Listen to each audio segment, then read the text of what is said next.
Estamos con Víctor García Fernández, fillo do lexendario Víctor García García, coñecido aquí na comarca como Manolo Dente de Ouro e na historia da Galiza como o brasileiro. Estamos en Mugueimes, no sul da Galicia Central, a día 12 de agosto do ano 2024, e o destino quixo que o día de hoxe coincida co 49 aniversario da morte en combate de outro comunista, Moncho Reboiras, José Ramón Reboiras Noia. Estamos con Víctor, que veu aquí a Galiza, concretamente a Castro Laboreiro, a participar nunha homenaxe organizada polo Comité pola Memoria Histórica do Valdolimia ao seu pai, un roteiro que tivo lugar onte domingo nas bravas terras de Castro Laboreiro, percorrendo algúns dos lugares e dando a coñecer algúns dos episodios centrais da guerrilla comunista dirixida polo seu pai e que operou no Val do Limia entre 1939 e 1943, tendo como base, como retaguarda, as terras de Castro Laboreiro. Benvido, Víctor, ao noso país. Gracias, es un placer para mí el estar reunido aquí con vosotros y por supuesto que me martiricéis con unas preguntas referentes a mi pasado que me entristecen un poquito, pero que espero contestaros y ser gratas mis respuestas y que sean útiles además para el futuro de la resistencia de mi padre y del cariño que he tenido a mi padre. Ti, de pequeno, eras coñecido como Twin, non? Na casa. Twin. E a túa relación co teu pai, cual foi? É o que nos interesa hoxe coñecer todos aqueles recordos que tú tes do teu pai e non só, tamén da túa nai, a relación da túa nai co teu pai, nos momentos en que o teu pai abandona Castro Laboreiro en 1943, non? E instalase en Vigo. Sí. Mi padre, bueno, por supuesto que era extraordinariamente cariñoso conmigo, pero al mismo tiempo también no era permisible en ciertas cosas. Mi padre me quería educar como un buen comunista y en consecuencia me ponía todos los deberes cuando estaba con nosotros, que era de forma un poquito aislada, no sabíamos nunca cuándo iba a llegar, pero estaba, por ejemplo, con nosotros unos 2 días aproximadamente, calculo, eran variables, por supuesto, estaba a lo mejor una semana, también es un cálculo aproximado que yo hago, lógicamente no tengo las fechas exactas, y entonces, como os decía al principio, era un hombre en cierta medida rígido si no cumplía los deberes de aprender la internacional y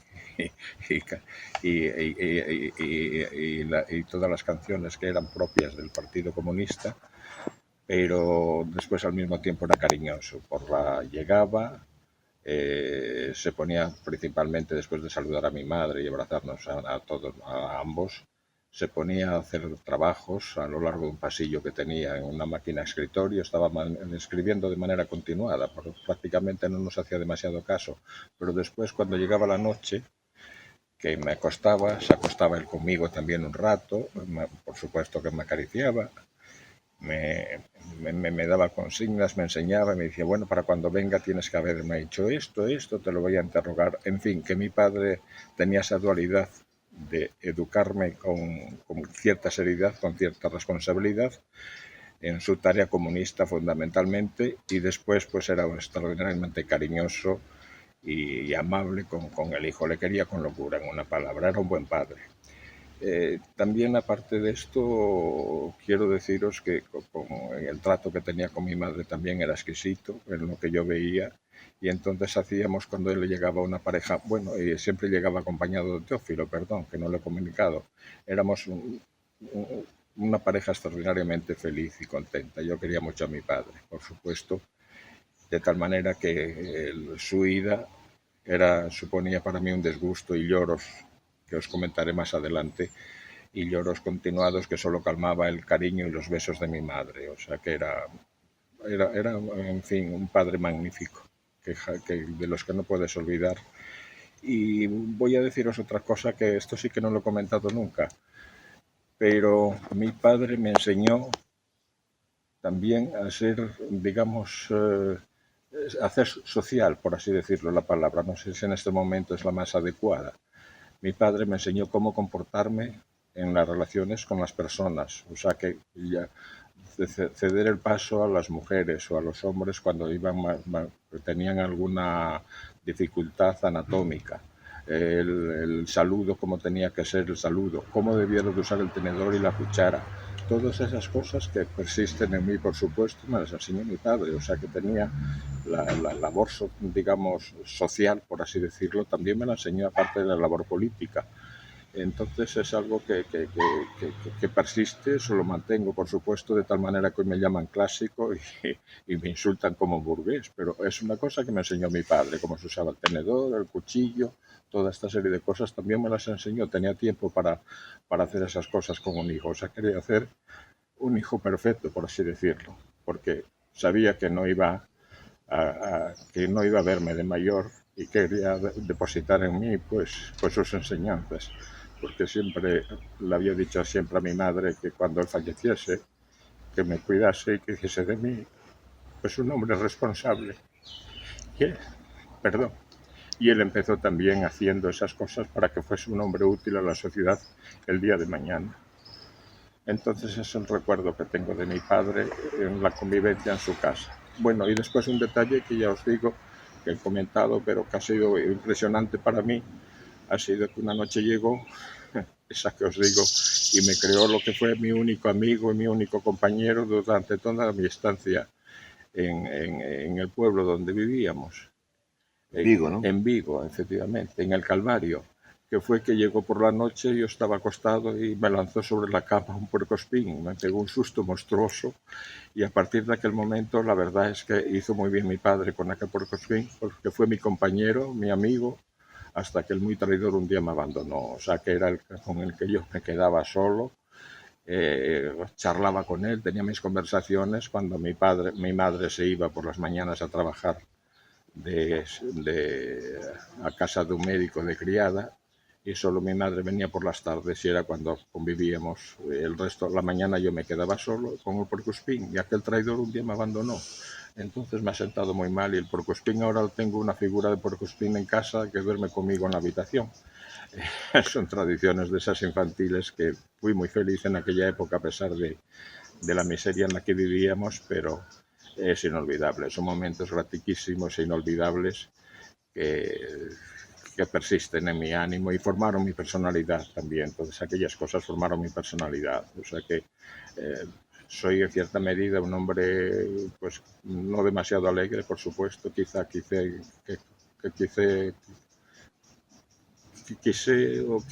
me influyó todas aquellas circunstancias negativas en las que viví.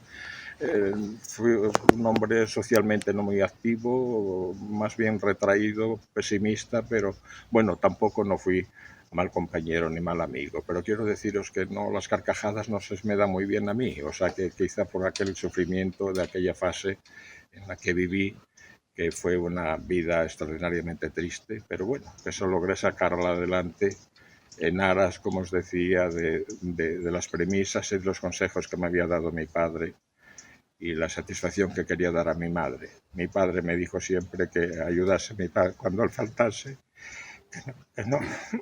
que no abandonase a mi madre y que luchase por ella.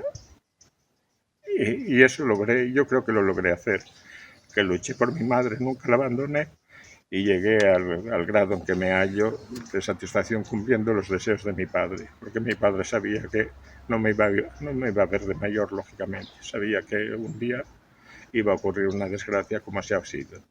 Y entonces hoy estoy aquí feliz, rodeado de mis amigos y camaradas, y puedo decirle que con los logros que he obtenido y con los recuerdos tan gratos que nunca olvidé, pues, y después el hecho de que estés todos estos amigos y camaradas que tengo que se den cuenta de las vivencias que he vivido y de lo que he sufrido por mi padre, pues soy un hombre extraordinariamente feliz. Y le agradezco concretamente a Carlos y a Iría, pues estas palabras que me están permitiendo decir para que queden un poquito para la posteridad, muy limitada por supuesto, porque no he sido un hombre importante, pero sí que he sido un hombre amante de mi padre y un hombre sufridor por todo lo que fue mi padre y mi madre. brasileiro ten que abandonar de forma precipitada Castro Laboreiro na primavera de 1943. Ti chegas a Vigo en 1946, que sodes chamados, tú e a túa nai, polo teu pai, que vivía nunha casa clandestina en San Xoán do Monte e vos estades instalados noutra casa diferente.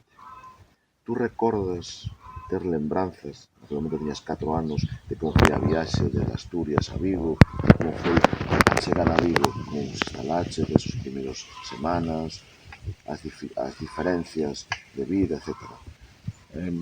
Me recuerdo perfectamente de la emoción que planteó el hecho de montarme en un tren e ir a una provincia distante de la zona donde vivíamos. En aquella época no había medios de comunicación y nosotros no teníamos tampoco, estábamos muy limitados en los viajes. Mi madre estaba sirviendo después de...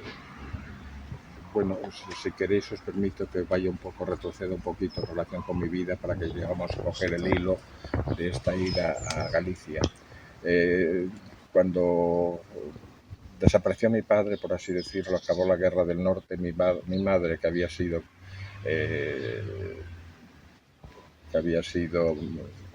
miliciana sanitaria, no tenía título, por supuesto. Miliciana sanitaria me refiero a que cogía con las ambulancias y esto y los llevaba a los heridos y ponía un esparadrapo, me imagino, y una gasa a los heridos. No tenía título universitario ni ninguna cosa de las contrarias, pero estuvo allá. Entonces, cuando terminó la guerra del norte, mi madre se retiró. Dejó de vivir en Bayo con mi padre, que era donde estaba su centro, y se retiró al Campurro con los abuelos. El abuelo era minero y vivíamos con una tía, mi madre y yo, los 4. Pero con el sueldo de mi abuelo no podríamos vivir los 4, no teníamos suficiente para nosotros. Puedo decir que cuando yo nací tampoco no tuvimos ropa suficiente y me tuvieron que dar los vecinos pues la ropa vieja que tenían para vestirme, por así decirlo.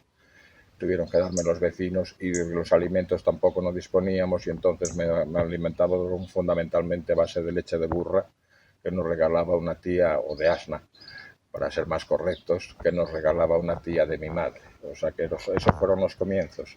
Entonces, como no teníamos suficiente para vivir con el sueldo de minero de mi abuelo, mi madre se tuvo que poner a trabajar, nada más para irme a mí. Entonces iba llevando cestos de carbón desde los trenes hasta los altos hornos, hasta cerca de los altos hornos de una fábrica que había en Sama de Langreo que se llamaba Talleres El Conde. Aquello era penosísimo también y resulta que no le pagaban prácticamente en demasía y entonces seguíamos con pobreza. Los 4 no teníamos sustento suficiente, pero no disponíamos de tierra ni de nada. Una casa humilde que aparece en el blog y no teníamos ninguna cosa. Entonces le ofrecieron, no sé por qué vías, le ofrecieron a mi madre ir a Villaviciosa, en Asturias también, es una zona que quizá la conozcamos todos por la riqueza que tenía la sidra y que sigue teniendo. Entonces hubo unos campesinos que no tenían hijos y le ofrecieron a mi madre ir a trabajar, llevándome a mí, por supuesto. Iba a trabajar de criada y sin sueldo alguno. Fuimos los 2, entonces teníamos comidas por aquello que producía el campo ya podíamos comer. Y aquello que me decía referente a los viajes y esas cosas, entonces los viajes que hacíamos eran en burro. Íbamos en burro, mi madre, a vender los productos del campo de aquellos señores, iba a Villaviciosa, porque el pueblo se llamaba Arguero, estaba aproximadamente a unos 50 kilómetros de Villaviciosa capital. Y íbamos en burro y me llevaba un burro que para mí era una ilusión terrible y era el desplazamiento que teníamos en cierta medida. Y después en esas circunstancias, no sé cómo fue el hecho, mi madre estaba en contacto con mi padre y un día nos vino la grata noticia de que íbamos a ir a abandonar Villaviciosa y Arguero y que íbamos a encontrarnos con una persona que yo desconocía por completo. Entonces para mí fue extraordinariamente emocionante el viaje porque por primera vez monté en un tren. que no lo había visto nunca. Eso fue extraordinariamente emocionante. Y después encontrarme con mi padre, pues en un principio pues era una persona muy extraña para mí, hasta que se fue adaptando y con cariño me di cuenta de lo que era un padre, pero le veía, no estaba habituado, no veía más que aldeanos en aquella época con boina, y de repente me encuentro con un señor que llevaba sombrero cuando llegaba a casa, que llevaba con los recuerdos que tengo, una gabardina con un maletín en la mano. Para mí era una impresión, al principio me impresionó porque ¿esto qué es? Este es un señor de mucha categoría. Mi padre poco a poco se fue adaptando, me fue mostrando su cariño hasta que logré darme cuenta de lo que era un padre, y que era un padre magnífico. Y entonces empezó, a partir de ahí, pues empezamos ya la vida de convivencia que te decía en Galicia, y empezó pues efectivamente a saber yo lo que era un padre y una madre, porque hasta entonces él conocía, por supuesto, nada más que lo tenía el cariño exclusivo de mi madre, de mi familia, de mis abuelos, que se sacrificó, bueno, mi abuelo, porque no tenía abuelas, había fallecido, y mis tíos que se sacrificaron enormemente por mí, y después ya tuve la suerte de encariñarme, apreciar el valor de mi padre y captar también lo que era mi padre, porque quiero deciros de paso que aunque era un niño de 4 años, yo sabía que corríamos peligro, aparte de que me lo indicaban. Sabía yo que había algo que tenía que proteger a mis padres. Yo lo sabía, en aquella época tenía sensibilidad, que me sorprende muchas veces ahora cuando pienso la capacidad intuitiva que tenía un niño de 4 años. Yo sabía que aquellos que mis padres tenían sus miedos y teníamos que cuidarles, yo en cierta medida tenía que cuidarles aparte de los consejos que me daban, que de tal manera que llegaba al grado de cuando llegaba Teófilo a casa, siempre me decía al final: vamos a ver, camarada, tú eres un fenómeno, voy a decirte, a ver, vas a contestarme esta pregunta. Cuando yo me vaya y tu padre se vayan de aquí y se viene la Guardia Civil, ¿tú qué haces? Y entonces les decía: me escondo detrás de un árbol, porque teníamos una arboleda que nos separaba la casa y nos protegía. Me escondo detrás de un árbol y ¡pam, pam, pam! Les disparo a los guardias para que se vayan. Ahí hay un matiz que yo siempre ahora de mayor me acuerdo perfectamente de esa frase, y siempre de mayor valor, no decía los mataba, sino decía los ausentaba, los ahuyentaba. Y entonces era mi signo, y me decía Teófilo: muy bien, camarada, Twin, muy bien, eres de los nuestros, toma. Y me daba una moneda que guardaba yo en aquellas cosas, como digo, como un precioso tesoro, porque me había dado antes él un estuchito que decía: aquí vas a guardar las monedas que te doy, y todos los buenos hechos que realices los vas a guardar en ese tesoro. De buenos hechos nunca lo llené, pero de moneditas pequeñas llené aquel tesoro que me había dejado Teófilo. Pues esa era, entonces yo tenía un sentido especial, sabía quién era el enemigo de mi padre y de Teófilo y de mi madre en aquel momento, y tenía 4 años, y me sorprende extraordinariamente de aquella sensibilidad que tenía, y era extraordinariamente discreto, y me mandaba a veces mi madre a comprar alguna cosita, y tenía el truco de, que bueno, me habían enseñado, pero también partía de mí, que se me precaba: ¿y cómo se llama tu padre?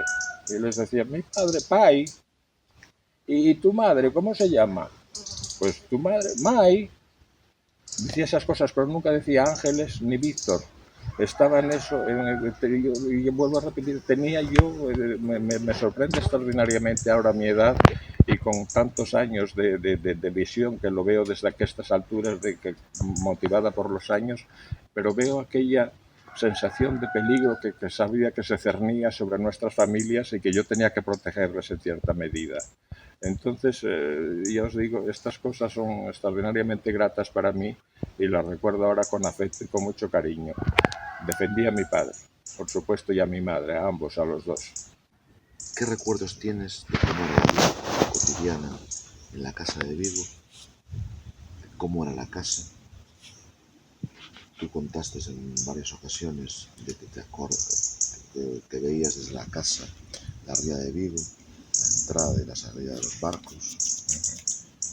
¿Cómo era la vida de un niño que vivía en la clandestinidad en Vigo y que tenía un padre que era uno de los hombres más buscados por el fascismo en Vigo y en Galicia? Bueno, después de esta, digamos, entre comillas, travesía que se hizo desde Villaviciosa hasta reencontrarme con mi padre y adaptarme a mi padre, que me costó cierto tiempo porque para mí era un ser extraño, por supuesto, y lógicamente después el adaptamiento ha sido facilísimo y el cariño ha crecido inmensurablemente. La casa me acuerdo perfectamente.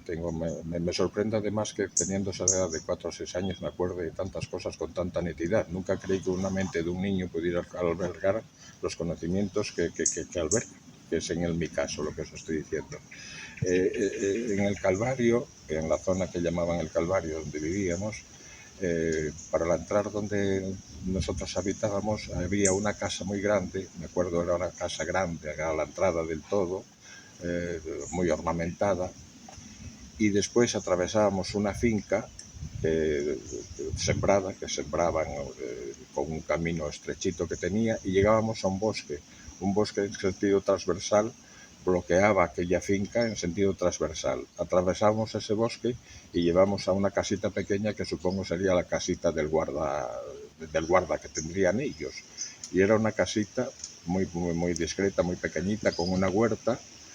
Tenía después un límite con lo que llamamos en Asturias una sebe, o sea, de arbustos y de cositas de esas, y en un piso inferior había un chalet donde decía, después me había dicho mi madre que vivía allí un médico y eso, y un niño con un niño pequeño que era mi envidia, porque yo le espiaba, tenía un coche a pedales, le veía con unos juguetes, y yo a través de aquella sebe, o si te utilizo bien el término ese, no sé si lo entenderéis, aquello era, tenía un expiatorio. Por allí le miraba y me emocionaba y lo veía aquellas cosas, pero no podía hablar con el niño ni tener ninguna relación ni que él me viese, por supuesto. Yo era una incógnita.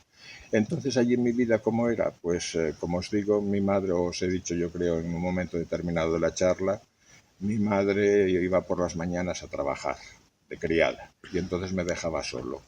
Y yo me las arreglaba por allí con los deberes que me habían puesto, por supuesto, que tenía que hacer los deberes. Y después cuando aquello salía a la huerta aquella y hacía el bosquecillo, en el bosque hablaba con mi amigo el puercoespín, y después en el bosque había un árbol grande que yo creo que era un roble o un castaño, no sé lo que era, estaba hueco, y allí yo tenía mi domicilio particular de mis juegos, y allí hacía mis fantasías, miraba al cielo, soñaba, inventaba cosas, tenía un tirachinas allí colgado, que era mi arma secreta, y allí pasaba la mayor parte del día pues inventándome cosas. Y cuando me aburría, me asomaba al seto aquel que tenía, por decirlo seto ahora en sentido más puro, por así decirlo, que no era un seto, y entonces veía Vigo a distancia. Bueno, veía el mar, perdón, no Vigo, el edificio no veía el mar y veía los barcos que entraban hacia Vigo, hacia el puerto de Vigo, los veía, los barcos en las lejanías, veía el mar en las lejanías, y entonces me pasaba yo un rato grande pues viendo los mares, que me sorprendía, y los barcos que entraban y salían, hasta que llegaba mi madre. Entonces comíamos y después a la tarde mi madre cogía una bolsa y salíamos a vender jabón. Vendía jabón por las calles de Vigo. Entonces para mí era muy interesantísimo aquello, porque muy grato, porque cogíamos un tranvía, salíamos de la finca hasta que os estoy diciendo, cogíamos un tranvía que pasaba por allá, cuesta abajo todo, me acuerdo perfectamente, y era emocionantísimo el viaje, y llegábamos a Vigo.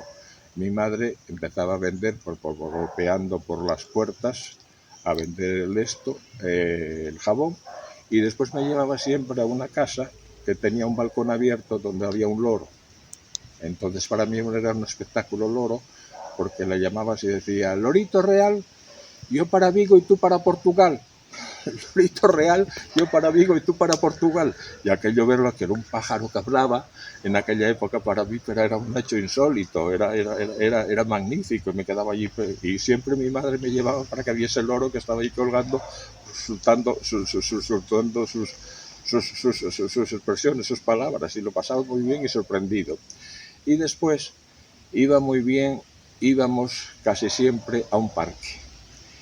Me llevaba mi madre a un parque porque me reunía con Enriqueta Otero. Con Enriqueta Otero. Me reunía con Enriqueta Otero, que perdóname que en este momento no me venía el nombre.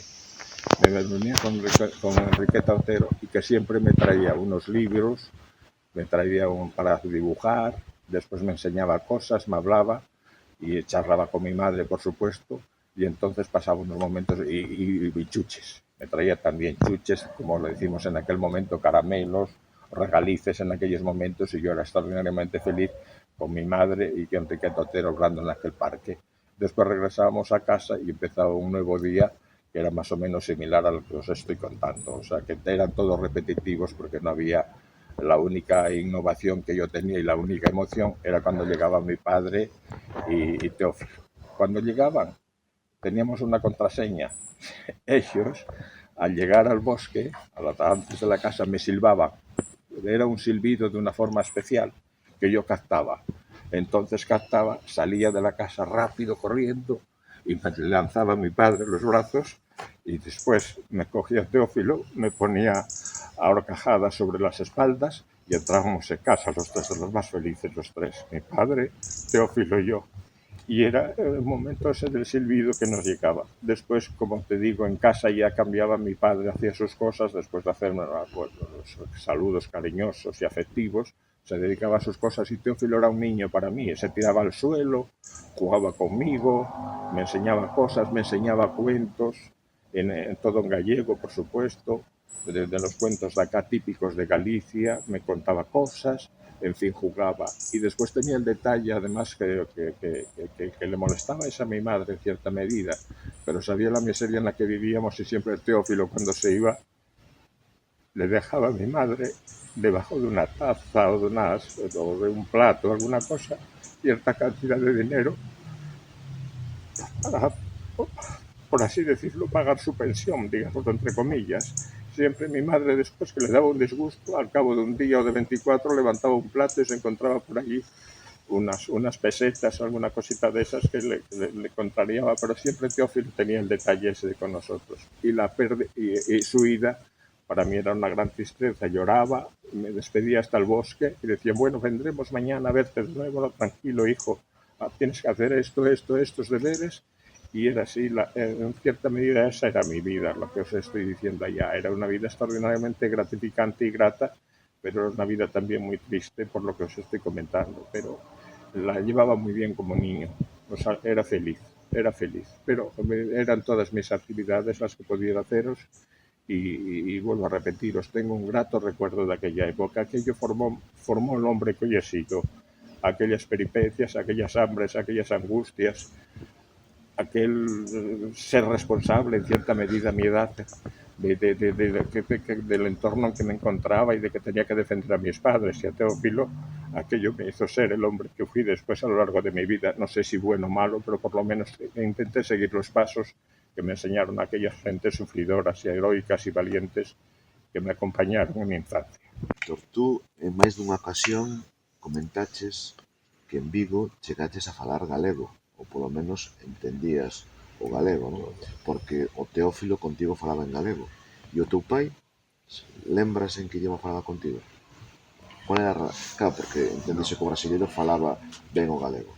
No, nada más llegar de Villaviciosa y estar en contacto, perdón, nada más llegar de Villaviciosa y estar en contacto con mi padre, lo primero que nos ha dicho, el primero que nos dijo es que teníamos que aprender tanto mi madre como yo a hablar gallego. Y entonces estuvimos, él nos daba clases, por supuesto, nos daba libros para que hablásemos, y entonces terminamos por hablar galego perfectamente. No se volvió a hablar el castellano allí nunca. Mientras estuve en Galicia no se habló jamás el castellano. Siempre era el galego, todo en galego. De tal manera que cuando regrese después a su muerte, a su asesinato, que es más real. Cuando llegué a Asturias, llegué de nuevo a la aldea donde estaba mi abuelo, el Campurro famoso, y resulta que todos los vecinos y los niños me decían, ¿y este guaje no puedo decir la palabra? ¿Qué coño fale? ¿Qué coño hables tú? ¿De qué hables tú? ¿Qué estás hablando? ¿Por qué no hables como nosotros? Oh. Decía, bueno, hablaba gallego perfectamente, y empecé en el colegio, en la escuela, automáticamente hablando en gallego, Y después, lógicamente, con el paso de los meses, me imagino, me adapté al hablar el asturiano, por así decirlo, porque allí también no hablaban el castellano perfectamente, hablaban el bable, el castellano antiguo, en el pueblo donde vivíamos, no era el castellano correcto, pero no se me había olvidado por completo el hablar en bable. Y entonces llegué y en casa no se hablaba nada más que en gallego, todo exclusivamente en gallego, todo. Con mi padre, con Teófilo, mi madre y yo, los cuatro. Y prohibidísimo el que dijese una palabra en gallego, tenía prohibido el que no hablase fuera del idioma gallego, bueno, que ya no me recordaba, yo creo prácticamente. Y lo de mi pai y mai, aquello era fundamental, que jamás se diese mi identidad y que no me relacionase solo con nadie tampoco. Eran unas normas básicas que tenía establecidas por parte de mi madre y mi padre, y tú nunca hables con gente que no conozcas, que excepto con nosotros no hables. O sea que estaba prácticamente viviendo en un presidio exclusivamente dedicado a mi madre, siempre que iba a estar con mi madre o con las personas que conocía, como el caso que os decía antes, pero no tenía estrictamente prohibido el que hablase, y si hablaba con alguien me preguntaba cómo te llamas tú y cómo son tus padres, como os decía antes. O sea que era muy estricto, y yo era muy obediente también. Era muy obediente, porque vuelvo a repetiros, yo sabía que había algo que me tenía que me obligaba a ser muy respetuoso con las normas que nos daban mis padres. Lo sabía, intuía el peligro yo, a pesar de ser un pequeñajo asquerosillo y famélico. Bueno, en aquella época ya comía un poquito mejor que cuando tuve que emigrar a Villaviciosa. Pero bueno, tampoco no era muy abundante las cosas. Víctor, tú Dime. tamén comentaste en algunha ocasión que viaxaches con Teófilo a unha aldea de Ourense. Contanos ese Bueno, episodio desde yo en Vigo. aquella época no lo sabía, pero efectivamente estuve separado de mis padres una temporada en una aldea que recuerdo la casa, y recuerdo al señor, que os lo voy a comentar ahora, pero no sabía yo en aquellos momentos por qué motivo tuve que irme de casa con mis padres. Y ahora a posteriori lo he sabido, es que mi madre tuvo un aborto séptico, tuvo gemelos. Entonces, en aquellas ocasiones, no sé lo que le habrán hecho, que le plantearon, tuvo un aborto, se le afectó y tuvo una infección considerable, y entonces tuvieron que dejarla sola, que se quedó sola en casa, atendida, pues no sabemos cómo, yo no sé cómo, lógicamente, pero estuvo a borde de la muerte mi madre por el aborto. Y entonces a mí me enviaron a Ourense, a una casa que supongo que estuviese relacionado con mi padre o con Teófilo, con unos señores magníficos. Me acuerdo que era una casa con una balconada que tenía una cepa inmediatamente por delante, y el señor, que era, pues portaron conmigo cariñosísimamente, le gustaba mucho cazar con un hurón. Y entonces para mí era extraordinariamente impresionante, porque salía con el morral, con el hurón, íbamos a cazar conejos, me llevaba siempre con él. Y me acuerdo de la montaña, era una montaña que tenía unas piedras enormes, aisladas y redondas. Unas piedras redondas, aisladas, que en aquella montaña no era una montaña que estuviese hecha a las piedras calcáreas que estamos habituados, ¿no? Sino que eran como puestas por la naturaleza, pero piedras redondas, gigantes, aisladas a lo largo de la falda de la montaña. Y entonces sacaba el hurón de la bolsa, la metía por un agujero y a poco salía con un conejo en esto. Salía con un conejo, lo guardábamos y volvíamos para casa. Entonces era una impresión tan sorprendente para mí, tan magnífica, que me quedó grabada para siempre en la mente, porque era extraordinaria. Aquella gente se portó magníficamente conmigo, me trató con delicadeza, con cariño. Y vuelvo a repetirte, no puedo precisar el tiempo que estuve con ellos, hasta que mi madre se repuso, salió adelante afortunadamente, no falleció, se repuso y volvió otra vez a reintegrarme a la vida Tú lembras como foi a viaxe desde Vigo a esa aldea? En No tren, recuerdo, no en recuerdo. automóvil, No, non eso no lembras? recuerdo. Recuerdo perfectamente el lugar y esas cositas, lo vería ahora E y era no, unha familia campesiña que se era una dedicaba familia campesina. y fueron magníficos. Me imagino que eran conocidos o íntimos de Teófilo, protectores también, o de mi padre o de ambos. Con quen fuches nesa viaxe quen te acompañou, Teófilo? Nadie. Fuchiste Bueno, só? alguien me llevó, claro, por pero non supuesto. lembras. No me recuerdo quién me llevó, pero después yo me quedé solo, no los conocía para nada a los señores y me quedé solo allá con ellos.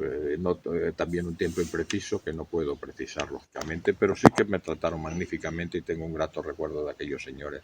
Y sobre todo sorprendido por este motivo que acaba de decir de la caza del conejo que realizaba el señor. Y me acuerdo hasta del morrón del señor, como lo llevaba. O sea que son esos detalles que te impresionan tanto. Un niño que nunca había visto nada y de repente ver esas cosas de llevarte al monte y sacar el hurón, el bichito aquel y esos, pues fueron unas cosas que te quedan impregnadas para toda la vida y nunca jamás las olvidarás. O sea que son unas vivencias que, como veis, a pesar de ser tan pobres, son unas vivencias muy gratas, muy bien vividas para un chiquillo que prácticamente no salió del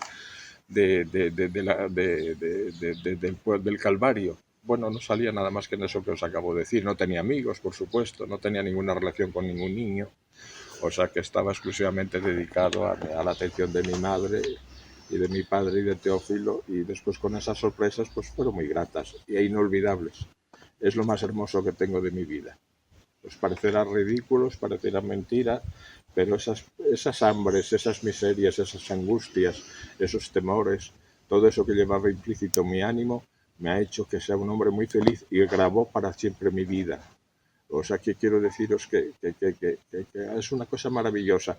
Y os decía en un pasaje que os comentaba antes, me sorprendió extraordinariamente a mí como médico y estas cosas, la evolución de la mente, que yo, un niño de 4 o 6 años, tenga esa capacidad de recordar y de vivir esa vida. Me extraña extraordinariamente que no se te haya olvidado, que haya sido un pasaje incierto de tu vida que tienes allá metido en el fondo de tu ser y que no es perceptible. Yo le tengo plenamente perceptible aquella época, podría vivirla de nuevo.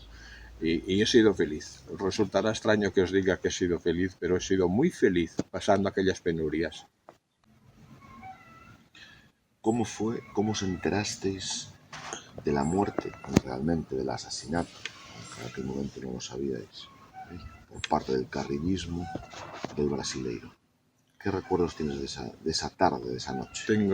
Desgraciadamente, tengo un recuerdo permanente, inolvidable, porque fue una originalidad, por así decirlo, originalidad en el sentido de que nunca teníamos visita por extraños en casa, ni por extraños ni nadie, excepto mi padre y Teófilo, como os había comentado, y de repente apareció un señor, golpeó la puerta, era un claro oscuro, estaba ya oscureciendo por completo, y se presentó a mi madre y le dijo que más o menos, supongo que mi padre que había sido asesinado en la LI. No dijo nada más, se fue.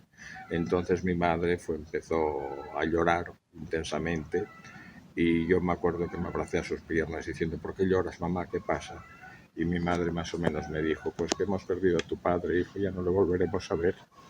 Entonces esa noche nos pasamos llorando, yo abrazado a mi madre llorando, ella también, y a la mañana siguiente mi madre sin más cogió cuatro ropas, por así decirlo, hizo una pequeña bolsa con ellas y nos cogimos el tren y nos marchamos directamente a Asturias. Llegamos a un lugar de intercambio y entonces allí nos estaba esperando la familia, mi tía, mi abuelo y mi tío, y se bajó del tren, nos bajamos del tren, me bajó a mí, bajó ella y bueno, nos dimos los abrazos y los besos consiguientes y los lloros. Y acto seguido, mi madre, en el tren que regresaba a Galicia inmediatamente, sin ir a casa ni a ninguna cosa, se montó de nuevo en el tren y se volvió para Galicia. Supongo que sería recoger los pocos recuerdos que le quedaron, que son por la premura de la marcha, no había cogido por nada cuando nos fuimos para allá. Me recuerdo de un detalle notable porque fue en el invierno, por supuesto, hacía frío, porque mi tía Ascensión se quitó las medias para que se las pusiese mi madre por el frío que tenía, y había venido con las piernas al descubierto y se quitó las medias de tensión para que se las pusiese mi madre y regresase a Galicia a recoger los pocos enseres que nos quedaban. Y ese es el recuerdo que tengo de ese día tan triste, que ¿qué hemos pasado con el asesinato de mi padre? Nada más le ha dicho el señor en cuestión, que no sé quién era, lógicamente, ni mi madre lo supo tampoco nunca, excepto lo que os estoy diciendo, que mi padre había sido asesinado en Alín, sin más. Y por supuesto pensaban tanto mi madre y después en el futuro mis padres y toda mi familia que había sido en un enfrentamiento con la Guardia Civil, hasta que al final nos pudimos encontrar con la triste realidad de que habían sido sus camaradas, entre comillas, los que le habían asesinado. Siempre creímos mientras estuvimos que había sido un enfrentamiento a la Guardia Civil el que había sido el causante del asesinato de mi padre.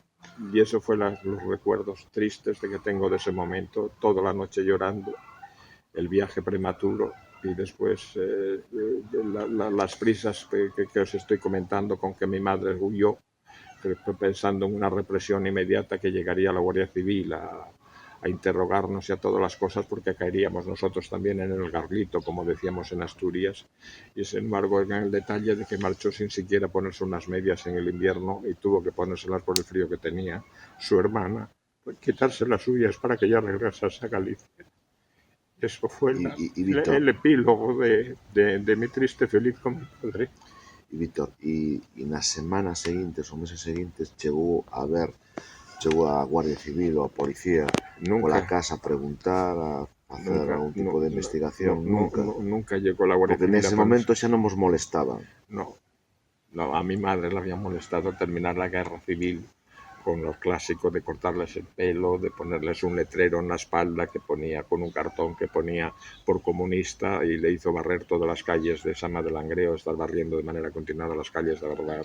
Las palizas que pegaron incluso a mi tío y a mi tía, me llegaba, me acuerdo, eso yo no había nacido, pero sé con la historia familiar, si merece la pena que la cuente. Sí, claro. Al terminar la guerra civil, como mi madre había sido miliciana, pues estaba fichada también, por supuesto.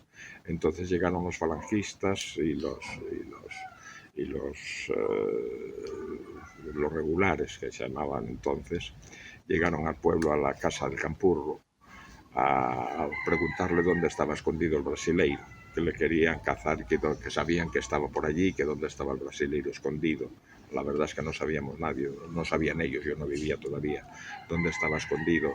Entonces nos hacían que dejaban a la tía Tensión, que era la más ignorante, la pobre, era la más ignorante, era inculta, escribía su nombre prácticamente y nada más, la dejaban en casa y cogían al tío, al abuelo y a mi madre y le cogían y le llegaban a una finca donde no se veía desde la casa y le decían: si no nos dices dónde estás, le decían a la tía Tensión, si no nos dices dónde está escondido el brasileño, matamos a tus hermanas, matamos a tu hermana y a tu padre, y vas a oír el primer disparo, será uno, el segundo.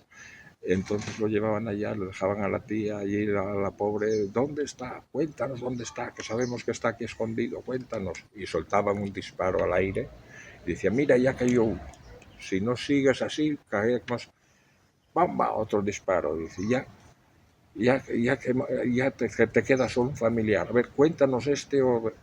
Y entonces resulta que el disparo era fallido, por supuesto, era al aire, y después les traían de nuevo y esto. Al día siguiente volvían otra vez con las... De tal manera que les hicieron sufrir tanto que el sacerdote, que se llamaba el Román, el sacerdote, que no íbamos nadie a misa, por supuesto, pero el sacerdote le daba ya pena que hiciesen tanto de sufrimiento, porque prácticamente venían todos los días a darles una paliza, que entonces habló con los falangistas de acá. Uno de los falangistas le conocía yo, le conocí cuando era adulto porque era sastre, seguía ejerciendo de sastre allí en el pueblo. Pues que ya dejásemos a aquella familia en paz, que no les molestásemos más. Y entonces con el aviso, por así decirlo, del sacerdote, el señor Román, los dejaron de molestar. Entonces a mi madre fue cuando la cogieron y dijeron: pues a la madre sí que... Y entonces le cortaron el pelo y le pusieron un letrero en la espalda de cartón que ponía por comunista, y le hacían todos los días barrer las calles de Sama de Langreo, que ya era la capital, por así decirlo, con gente, y estaba barriendo las calles de Sama de Langreo con el letrero en la espalda como comunista, y castigada con eso. Hasta después, con el paso del tiempo, la- pues en cierta medida, vamos a decirlo, que nos dejaron tranquilos, o lo dejaron tranquilos, yo no vivía en aquel entonces, y pudieron establecer la vida de hambre y de miseria que siguieron siempre viviendo. Víctor, a túa nai, após o asasinato do teu pai, no ano 48, que foi o que te transmitiu? Nos seguintes 50 anos de vida da túa nai, que te contou do teu pai? Como se trataba a figura do teu pai? Que papel xogaba o teu pai na vosa vida? Eh, lo que sé en esa época ha sido de mi madre, el resumen, por decirlo así, ha sido el sufrimiento y el cariño con que me trató. Mi madre se desveló completamente por mí, o sea que era el obsequio, por así decirlo, entre comillas, más preciado. Se sacrificó, pasó hambre, pasó penalidades. Me acuerdo como anécdota, por ejemplo, que compraba de vez en cuando pues pescado, por así decirlo. Y tomaba exclusivamente la cabeza y me daba el resto del pescado a mí. Y entonces le decía, mamá, pero vamos a repartirlo, tómate la mitad. Y decía, no, Fiu, no como, lo demás no me gusta, el pescado es lo único que me gusta de la cabeza es lo único que me gusta del pescado, come tú el resto. Tenía detalles de esos que me daba cuenta de que era un amor desorbitado en cierta medida por mí. O sea que yo era como decían, la pupila de su vida, o sea que era todo para mí.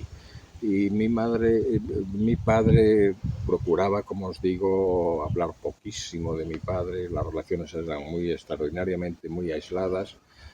Por lo que os decía un poquito antes, charlando amistosamente y coloquialmente, no quería que yo cayese en la tentación de admirar en demasía a mi padre. Tenía miedo de perderme por esas cosas porque yo le admirase, le considerase un héroe y en consecuencia intentase imitarle. Y entonces mi padre se marginaba mucho de su padre. Hablaba en silencio de él y hacía comentarios siempre comparativos conmigo para estimularme en decir, tu padre era mejor en esto, tu padre era más inteligente en esto, pero siempre era con el afán de estimularme, por así decirlo. Pero hablaba poco de mi padre y sentía mucho sobre mi padre, pero yo lo sabía. Y después la vida de mi madre era de eterno sacrificio. Yo me acuerdo, por ejemplo, de detalles de estar yo en las fiestas de Santiago Apóstol, que eran las fiestas de Sama de Langreo, estar con los amigos por allí paseando por el parque, paseando, haciendo una vida cómoda y encontrarme, por ejemplo, a las 12 de la noche a mi madre, que venía con un cesto de pan porque uno de aquellos bares que hacían de tipo provisional, aquellas choznas que llamaban allá, pues venía a vender pan porque la habían llamado a las 12 de la noche y me encontraba con mi madre y era una tristeza terrible y si quieres ser una tristeza y también mezclado con un poquito de vergüenza, por así decirlo, y voy a decir que es algo que no debiera de comentarlo, pero también lo sentía porque veía que todos aquellos eran hijos de la burguesía y entonces veía a mi madre en aquellas circunstancias y a las 12 de la noche me entraba una tristeza pavorosa. Y entonces lo que he visto de mi madre y me he criado ha sido simplemente con su sufrimiento, con su angustia y para mí fue todo mi madre. El estímulo fue en aquellos momentos más mi madre que mi padre. O sea, quiero decirte que en la vida, en lo que yo soy y en lo que fui, influyó mi madre totalmente y no mi padre. Quiero decirte que yo quería que mi madre fuese feliz, quería luchar por ella, por aquellas hambres, aquellas mojaduras con que la hallaba muchas veces, que iba de paseo y la encontraba mojándose, llena de agua, chorreando la lluvia por encima de ella, cubierta con una caperucha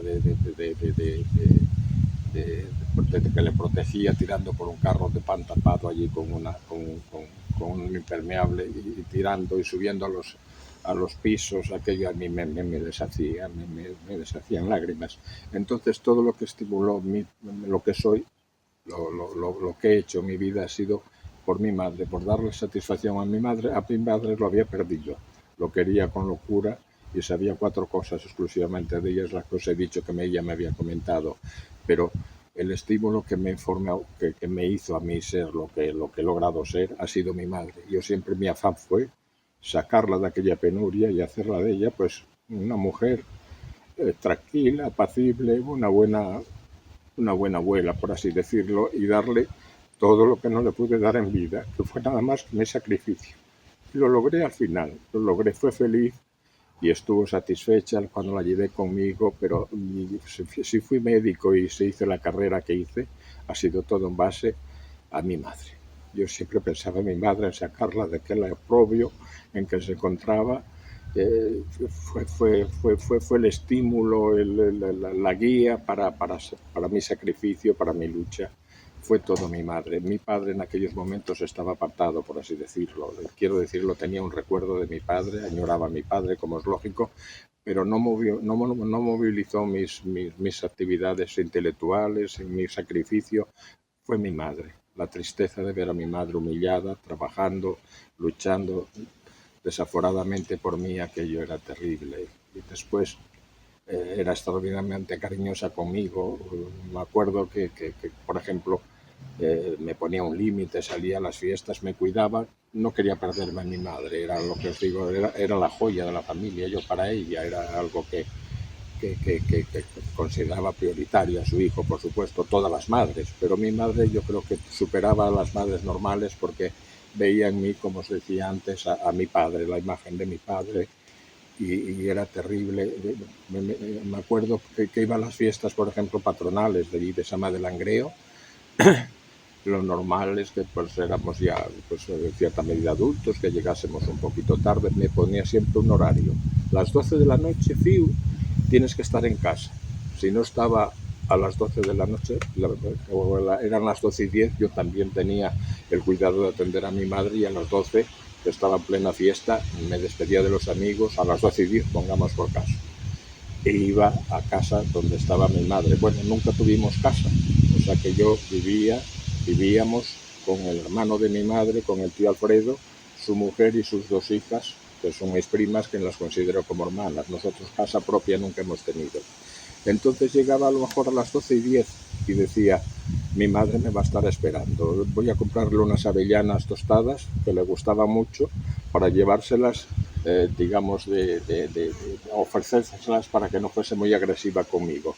Y llegaba a la puerta de casa y me la encontraba en camisón esperándome. Oye, Fiu, que son las 12:10, estoy a las 12:10, estoy preocupada, no te dije que vinieses a las 12. Bueno, mamá, no te enfades, mira, te traigo estas avellanas y es que por comprarte estas avellanas he tardado un poquito porque había cola. Toma, bueno, Fiu, pero que no vuelva a pasar esto, te dije que a las 12 de la mañana. Entonces, os quiero decir con esto el afán proteccionista que tenía mi madre sobre mí, que era maravilloso, por supuesto, pero en cierta medida lo prosigo, pero yo quería a mi madre, no quería ni siquiera llegar media hora más tarde porque sabía que me estaba esperando y que la estaba haciendo sufrir.